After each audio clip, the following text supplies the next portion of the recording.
Kate Míle Fáilte, welcome back to Clancy's Kitchen, and we are delighted to have Rory Makem, son of Tommy Makem, in the kitchen today, and of course Donal, as always, in the corner there. How are you, Donal? Very well.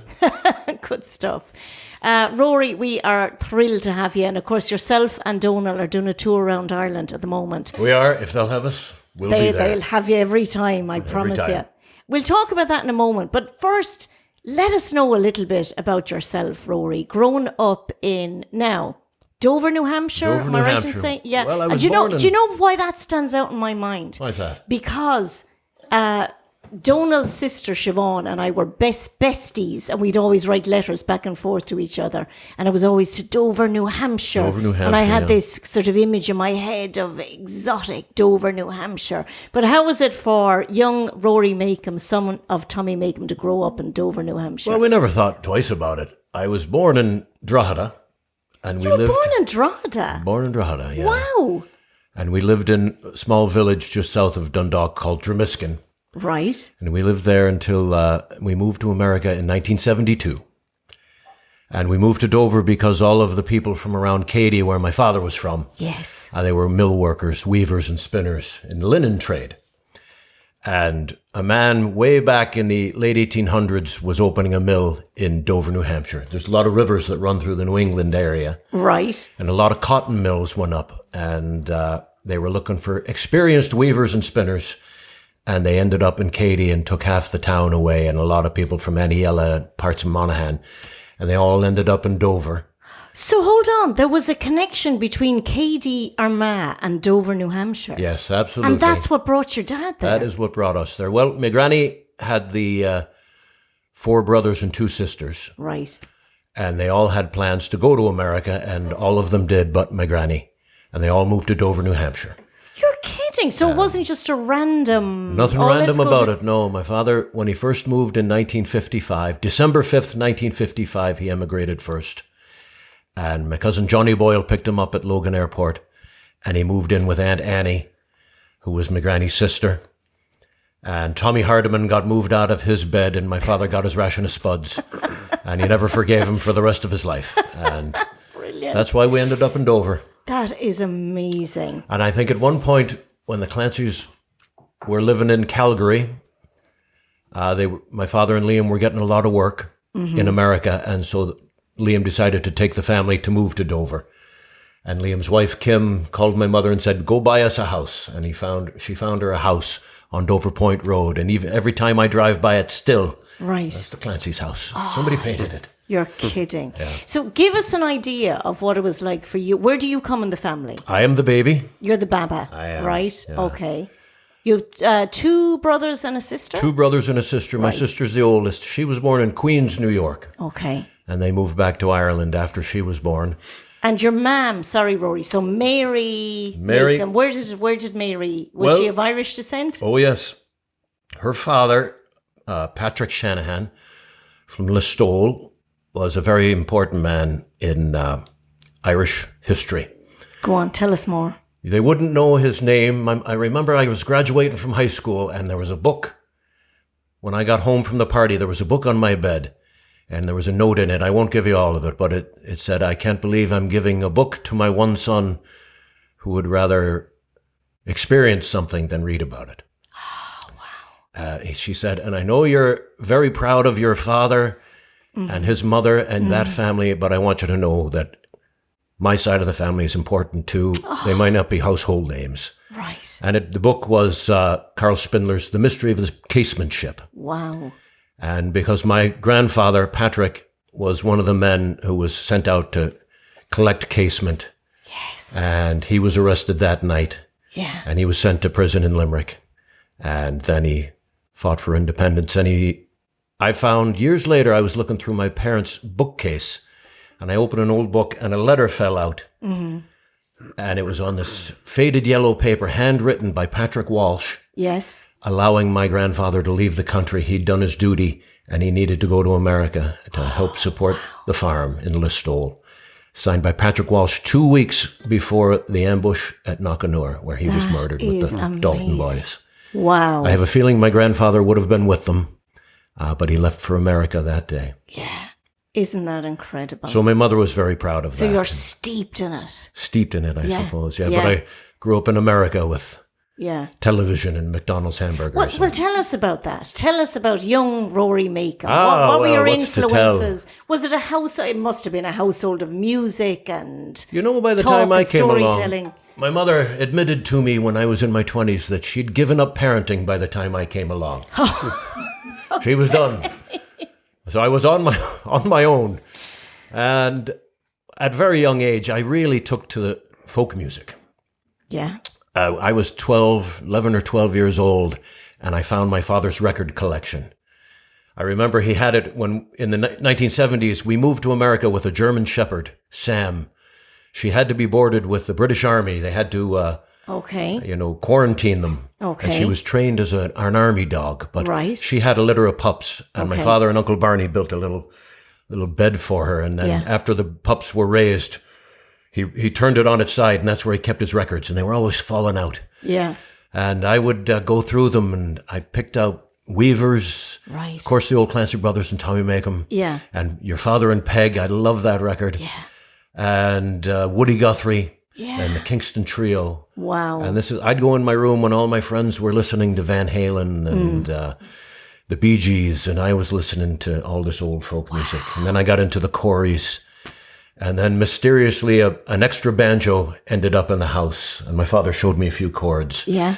And away I went. So was your dad, would Tommy have, because obviously he was touring so much, I'm just wondering, at home, when he was at home, would he play a lot of music? No. Would he? No, yeah. The banjo Because I went remember in the you corner. saying the same. Was it you, Donal, or I think Siobhan might have told me, when your dad was touring a lot, when he was home, it was like, the exhaustion of touring and everything else, that he wouldn't necessarily be playing music all the time. No, he was always singing snippets of songs, but he wouldn't. Yeah. He was never playing around the house. He Yeah. was never practicing Yeah. or rehearsing. No. Yeah. He'd Yeah. go to the pub and have a few pints, and you couldn't stop him. But he wouldn't. No, not at home. Always Yeah, singing yeah. around the house. Always singing. Always. Was your mum a singer as well? No. Did she sing? No, she Yeah. was not. Yeah. I do have, my cousins up in Armagh claim they have a cassette tape of my mother, because everybody had a party piece. Of course. And my mother knew she had to learn a song, and Right. she learned The Castle of Dromore. Of course. And my cousin John claims he had a recording of her singing it, and he held it over her head. It was, a bribe. All right. Said, give us what we want, or we're going to let everybody hear you singing. So She had her Rory- best friend also had a picture of her in a bathing suit, and she used it for the same thing. Very good. So would you, like similar to Donal, would you come back in the summers then to Armagh, or do you have we'd- memories of that? We'd come over at least once a year to visit Granny and Granda. Now, you mentioned your granny there, and we spoke about, Donal mentioned before, I think in a previous podcast, Sarah, I think you were saying, Donal, that when your dad, it was that tour, wasn't it, with Diane Hamilton, when my father, Bobby, and Liam went around the country collecting songs and recording folk songs, and sure enough, they ended up in Cady Armagh They did, yeah. with Sarah Makem, the infamous Sarah Makem. And I think you were saying, Donal, at the time that that for Liam it was like a mirror image of his own mother and kitchen at home. This collection of songs, of this love of folk music and singing. Yeah, they're all. He said it's very like the Clancy household. Very sane. Yeah. Everybody buzzing around the Queen Bee. Yeah, oh yeah. Sarah Makem. So do you remember your granny? I do, Sarah yeah. Makem? Tell Just us about as a Sarah. granny. Yeah. And we were the American grandchildren. Every other grandchild grew up here in Ireland, up in Armagh and Omagh in Tyrone. Yeah. And we were the Americans, and Granny would, The Yanks. the Yankees, and she'd head down to Bridges the day before we'd come and get bags full of bubbly. Well, who was Bridges? Bridges was the shop at the bottom of Victoria Street. You know, they sold everything from Right. turf for the fire and Okay. carrots and Yeah. all the candy for us. Yeah. And Granny would always get it, and she'd hide it behind Well, you the wouldn't say curtain. candy now, Rory, in our time. It would be sweets. Ah, the sweets. Right. It was candy for us. And we loved crunchy bars and fry bars. Yeah. And she was just a granny, cups of tea, Right. too much toast. Yeah. and walking around the house Yes. singing. And, But she and Granda was- was a stoic, very Northern Ireland man, smoked the pipe, Yeah. never said a word, and just sat in the corner smiling. Yeah. So, But she was an amazing collector of and a knowledge of folk music, Irish folk music, and beyond, right? well, Where did that come from, do you think? the whole family, my granny came from a family called the Greens, Right? and they were known in Katie as the Singing Greens. And she had aunts and uncles who were all great singers. There was Anne Jane Kelly, whose name was Anne Jane Green. That's who my father got the cobbler off of. She used to sit in front of her cousin Mary Toner. The two of them would face each other and work on each other's shoes and sing the song. And that's where my father learned that. And he had an uncle, or my granny had an uncle, James Green. And he disappeared one day. This is in the late 1800s. Right. Nobody knew where he went. Right? The men in the quarry were down looking for him because he wasn't at work. Okay. And turns out he went away to Scotland to a singing competition, and he won first place. And he brought home a little trophy, and it sat on the mantle there for the rest of the life there. So That is amazing. Do you know any of your grandmother's songs, Sarah Makem? Can Oh, you sure. recall any of the songs that you remember her singing? well, we were so lucky Or you that associate with her? well, the big one would be, and your granny sang it As I Roved Out. She was recorded singing that by Peter Kennedy. For the radio show, and he named it after her recording of that, As I Roved Out. I always remember her singing that. And we were so lucky that at that time, in the 50s and 60s, so many collectors were interested, Yes. and they would show up at her house and record her singing. So we've got these collections of records of her singing that are a treasure. And of course, this was before, long before the days of internet or anything. So it was just word of mouth. There's this woman who lives in Katie Armagh. Well, there was a academic in Armagh. His name was Sean O'Boyle. Right. And Sean had his finger on the pulse of the music in the north of Ireland. And his milkman was a bit of a singer himself. Of course Or was the he postman. was. He was the postman. The postman. And he, of course, who better to know the area than the postman? And he told Sean about Granny. And then Yeah. Sean showed up at her house and befriended her. And then when Peter Kennedy showed up and Gene Ritchie showed up in 1952 Yes. and went right to Sean O'Boyle, and he said, well, we must go see Sarah. And that's where Deanne Hamilton got the notion to visit Granny Yeah. because her hero, Yes. Gene Ritchie, was in there. Wow. And thank God she did, because God she as did. we've said on Clancy's Kitchen many times before, a lot of these songs would have been lost. People don't realise today that there weren't always the means to record songs, so it was literally word of mouth. And only for that was recorded at that time, they might have been lost in I always history. thought it wasn't unusual for the people of the time. Everybody knew songs. My granny was particularly good at remembering them, and she had an impeccable way of singing, unaffected, and her intonation was perfect. But everybody had a song. I feel if Aunt Molly, who was Granny's sister, Aunt Molly emigrated to America in 1916. Had she stayed in Ireland, she'd have been recorded Yeah. just as Granny had, because she had all the songs too. Yes. But she moved to Dover, and she was kind of our surrogate granny growing up, Wow. Molly. Yeah. Well, do you know, you mentioned there As I Roved Out. Can you give us a bar or two of it? Bar two of As I Donal, Roved you Out. know this one. Come on. We'll have a go. Never played it on banjo. Well, there's a first I time know, for sure, we'll go everything, away. isn't there? The guitar. Do you want us to? Key or Ian?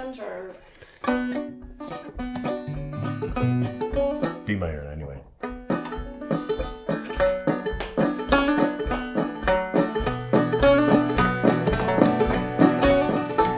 As I rode out on a May morning, right early, I met me love upon the way, oh Lord, but she was early. And she sang luther doodle, luther doodle, luther doodle dee. She heightled on the dee, she heightled on the dee, and she landed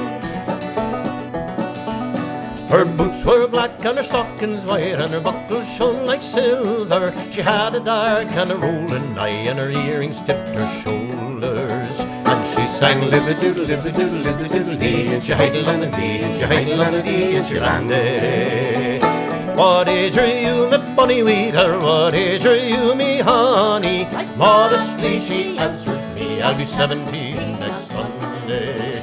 And she sang live-a-doodle, live-a-doodle, live-a-doodle-dee, and she hidled on the dee, and she hidled on the dee, and she landed. I went to her house on the top of the hill when the moon was shining clearly. She arose to let me in, but her mammy chanced to hear me. And she sang live-a-doodle, live-a-doodle, live-a-doodle-dee, and she hidled on the dee, she hidled on the dee, and she landed. Her mother chance to hear her already. Well, marry me now, my soldier lad. Will you marry me now or never? Marry me now, my soldier lad, for you see I'm done forever. She sang the doodle, the doodle, the doodle dee. She hidled on the dee, she hidled on the dee, and she landed. I can't marry you, my bonny wee girl, I can't marry you, me honey, for I have my own wife at home, and how could I disown her? And she sang live-a-doodle, live-a-doodle, live-a-doodle-dee, she hidled on the dee, she hidled on the dee, and she landed. A pint at night is my delight, and a gallon in the morning. The old women are my heartbreak, but the young ones is my darlings. And she sang live-a-doodle, live-a-doodle, live-a-doodle-dee, and she hidled on the dee, she hidled on the dee, and she landed. And she sang live-a-doodle, live-a-doodle, live-a-doodle-dee, she hidled on the dee, she hidled on the dee, and she landed.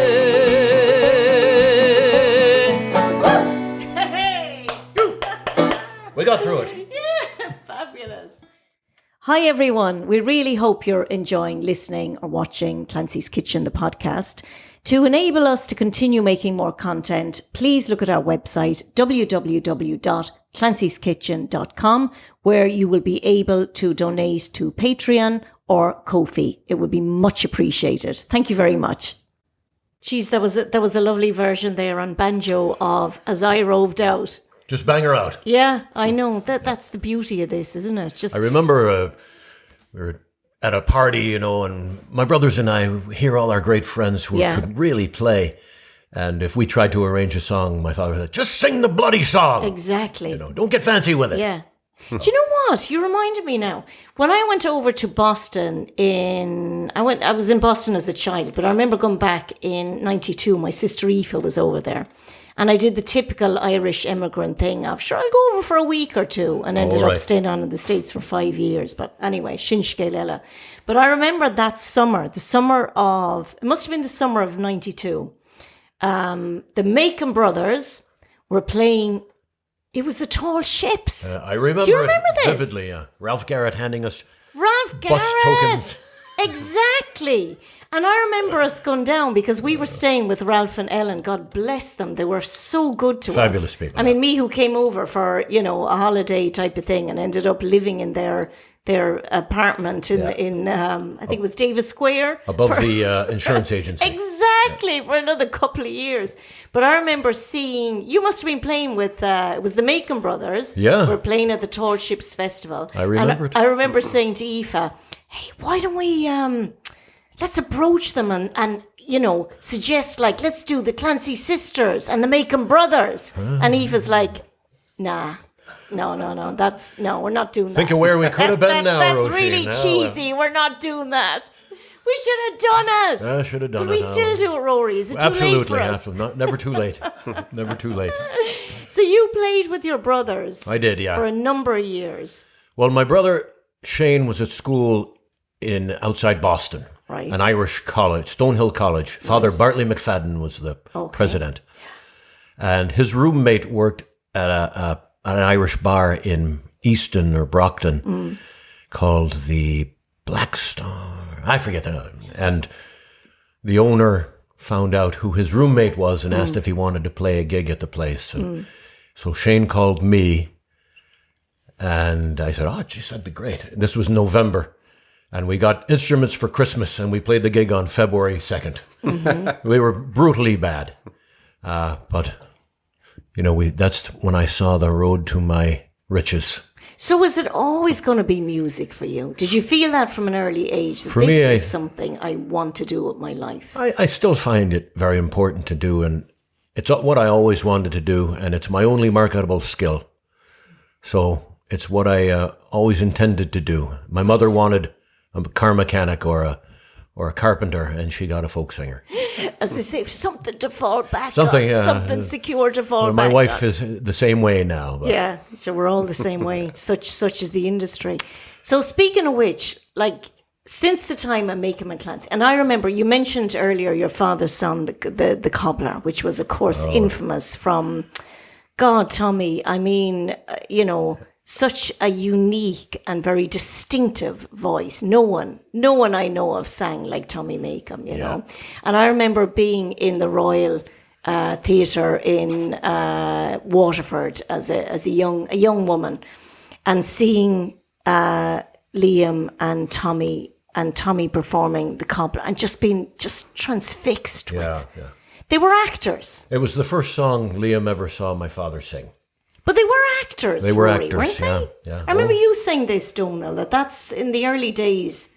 That's what they wanted to do, right? So it wasn't just about being able to put across a tune or a song.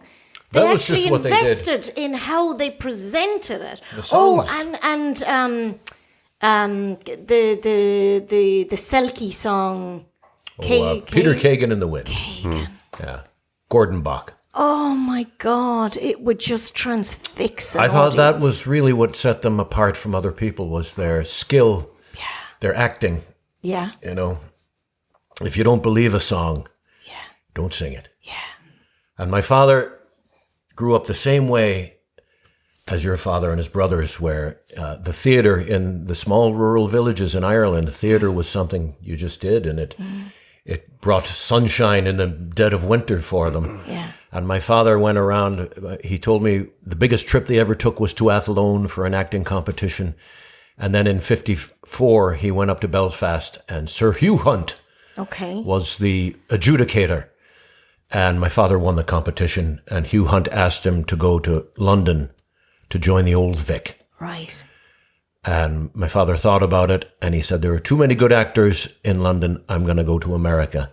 And then a month later, Bobby and Liam show up at the door, and Liam says, well, I'm going to America. My brothers are there already to be actors. That's why they were in New York. Yeah, of course, yeah.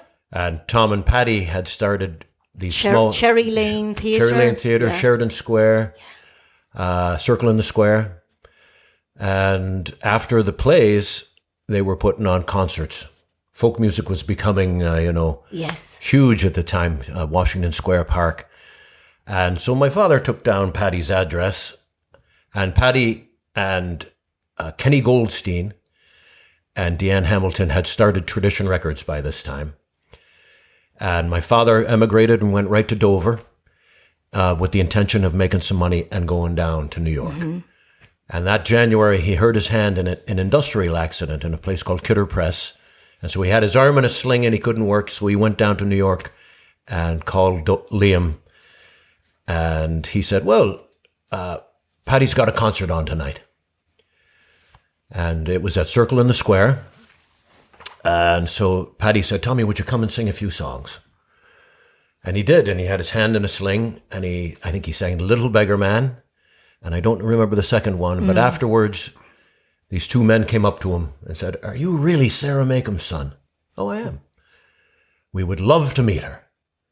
Oh, geez, just go to Katie and knock on the door. Your grandmother's reputation had travelled across the Atlantic Ocean. Yeah. That is amazing. And my father went to Deanne after and said, who are those two men? And Deanne said, you don't know who that was? I don't. She said, that was Alan Lomax and Pete Seeger. And the next day, my father went out and bought all the Weavers records, and he became Pete's biggest fan. That's why my father played the banjo. Isn't it just, it's amazing for us today. I mean, at that time, the whole Celtic folk revival, it was, they were on a wave. They just happened to be the right place at the right time and on a wave of something changing. Exactly, is exactly what it was. I always laughed because at the time, Washington Square Park was filled with these collegiate types, playing banjos, and they learned songs, these backwoods songs from Appalachia and all this. Yeah. And they were struggling to be, and my father and the Clancys show up, and they knew all these songs. And yet these Irish kids knew more about the world than these collegiate kids in America. They were more worldly wise. They knew more literature. They knew more history. They could recite poetry and Shakespeare off the drop of a hat. And you'd wonder, there's as much as we, there's been a lot of talk about, the priests and nuns and the Catholic Church and the negative impacts they had. But I guess maybe that was one of the positives that came from Irish education, was the drilling in of poetry and literature. Yeah. And, maybe that sparked something in them as well. Well, my father he was in the choir, of course, in Katy, and that was taught by the Christian Brothers. And that was brother, I forget the brother who ran that, but in school for the music class was a man named Brother Oswin. And Brother Oswin taught all the kids all these old folk songs. And he'd learned solfege. He had his own hand gestures for it. Until my father's dying day, if he were writing a melody out, you could see him going. Amazing. And he learned all these folk songs from Brother Oswin. Isn't that amazing? And of course, Tommy and Liam were different in ways, right? Would that be fair to say? I think that would be fair. Yeah. Okay. So there must be some stories on the road of the two of them. Come on, boys. Give us a few stories. Well, I always felt they were... What you heard. Like there's a certain time in a person's life, say from 17 to 24. Right. When you do your growing up. Yes. That's when you learn how to become an adult. Yes. And for me, it would have been my college years. Okay. And the people that I knew, they're still my best friends. Right. And my father and Liam spent that time in New York together. Yeah. And they became very close. They were like, I remember your dad, Donal, even saying this. I remember him saying, Tommy was my brother.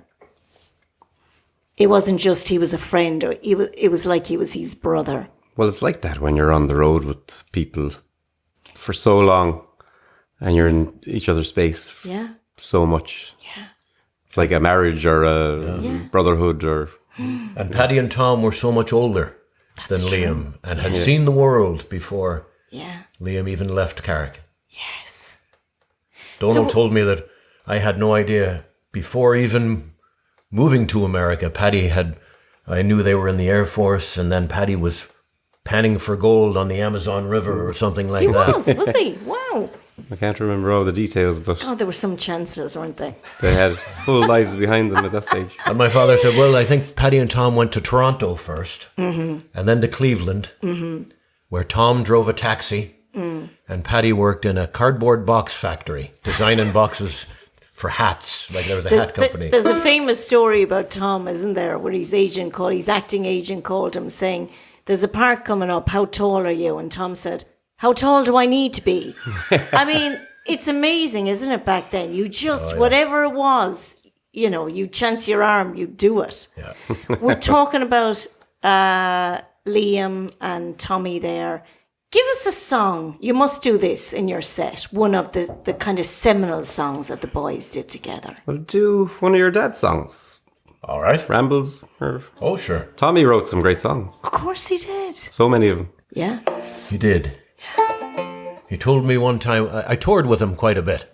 17 years I played guitar with him, and we played in Ireland a lot. He loved playing here. And so I was driving around the back roads of Ireland with him, and he said the first song he ever wrote was, he was 12 or 13, and he was trying to impress a girl. Of course he was. All the best songs are about trying to impress a girl, aren't they? And he said it was about a pig. Buying a pig at the fair for the girl. He said it was a terrible song, and he's glad he couldn't remember it.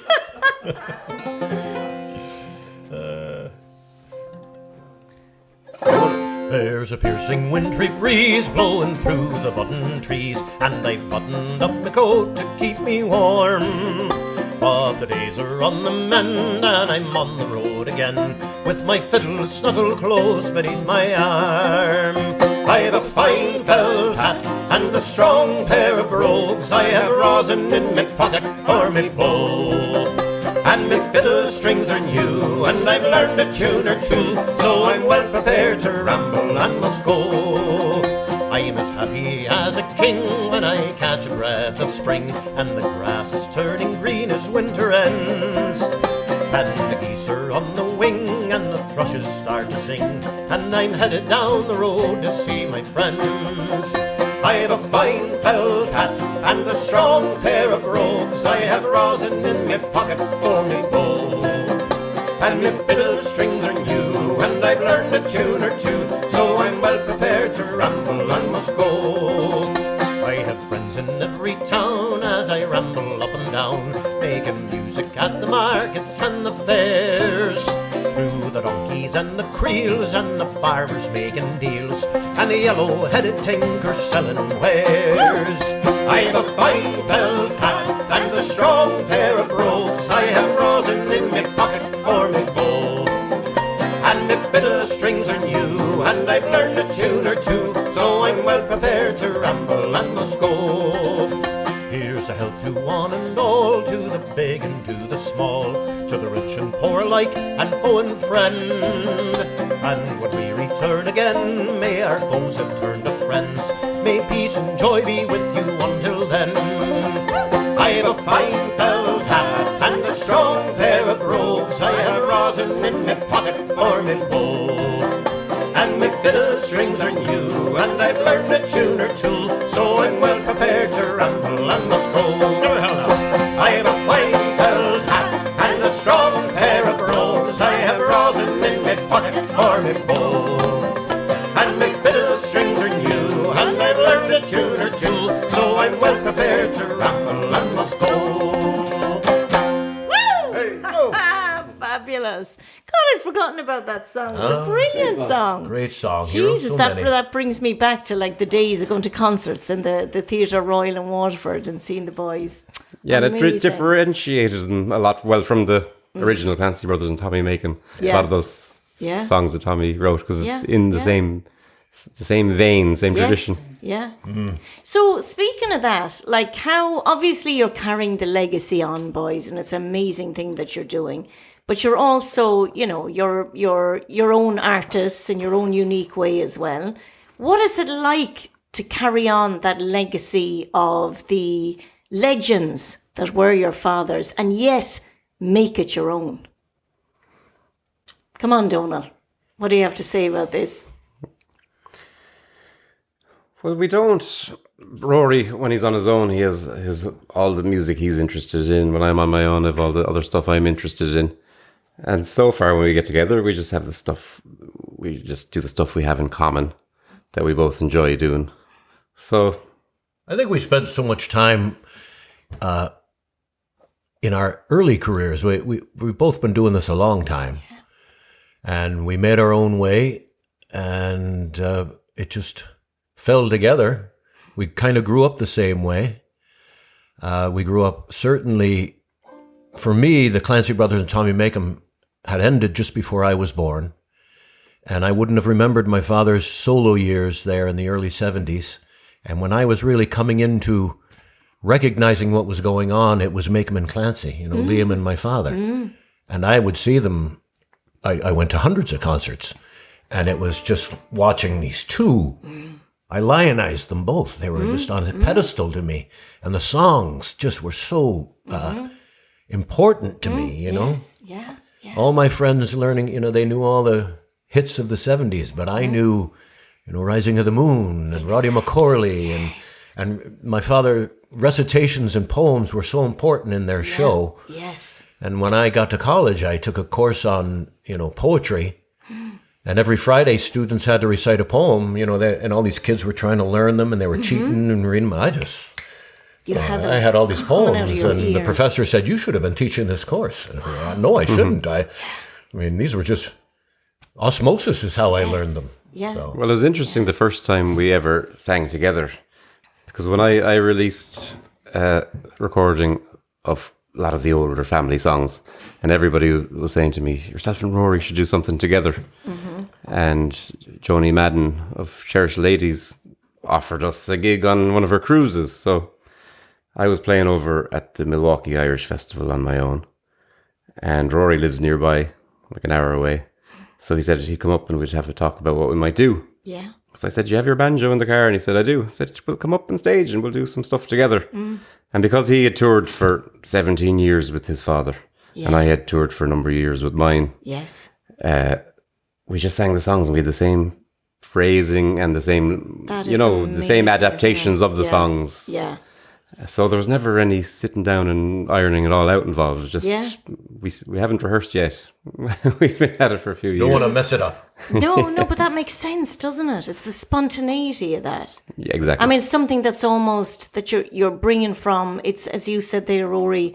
You didn't have to stop, and that you were immersed in it. You're right. You're immersed in thinking a certain way, or writing a certain way, or speaking a certain way, or thinking a certain way, and it just comes out. I've always thought that the music we come from, it's not professional music. This is hardworking people who had to entertain themselves.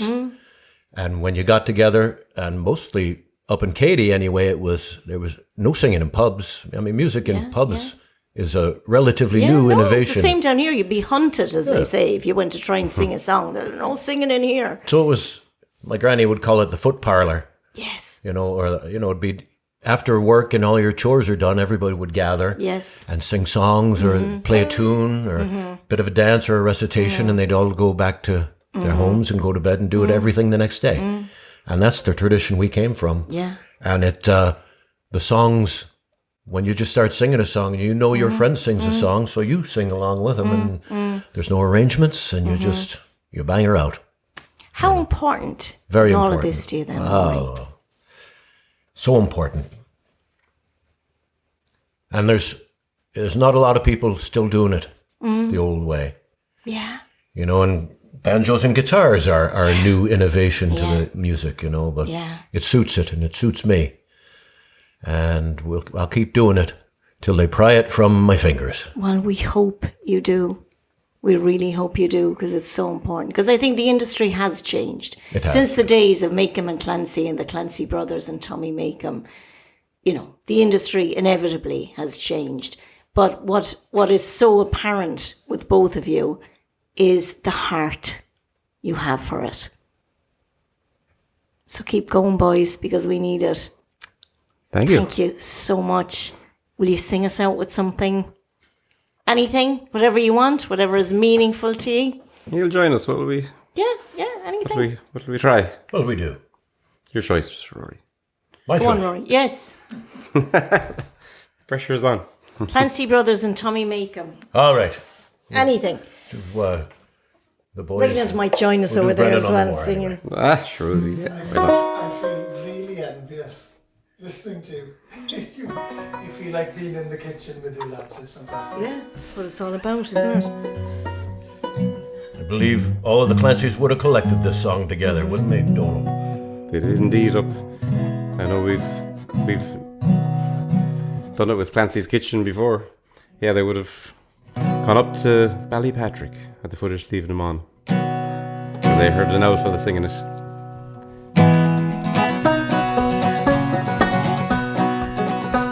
It's of a brave young highwayman, his story we will tell.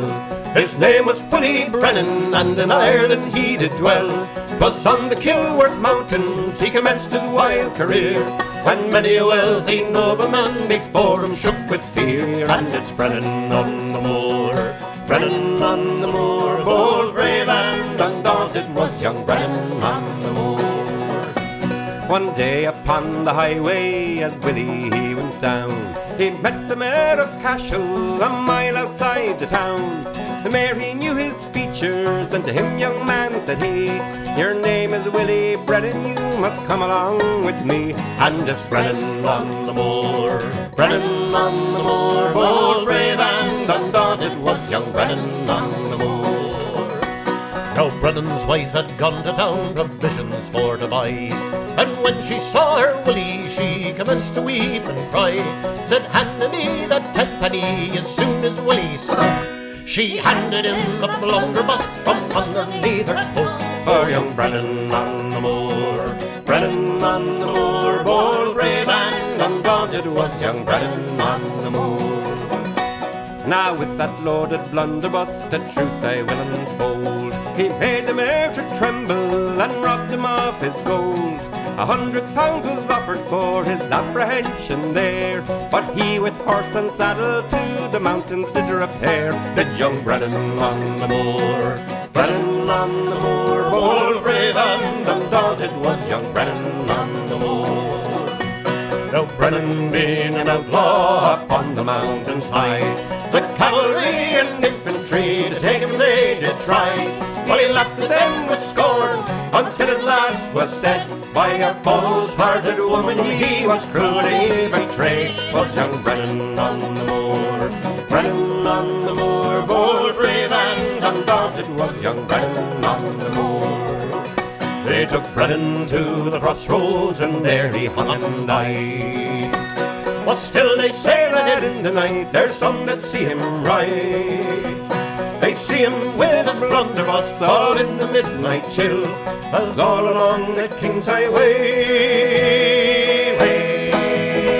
right way, Brennan still, and it's Brennan on the moor, Brennan on the moor, bold, brave and undaunted was young Brennan on the moor. Woo! Gorv Míle Maithagüibh Abuchali.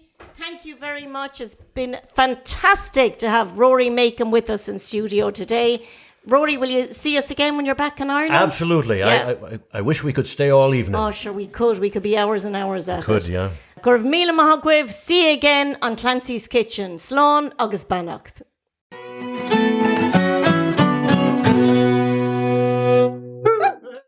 Hi everyone, we really hope you're enjoying watching and listening to Clancy's Kitchen, the podcast. It would help us hugely if you could look into our social media pages, like and subscribe, and likewise on our YouTube channel. We'd really appreciate that. Gorv Míle Maithagüibh, and please continue watching and listening to Clancy's Kitchen, the podcast. Slán go fóill.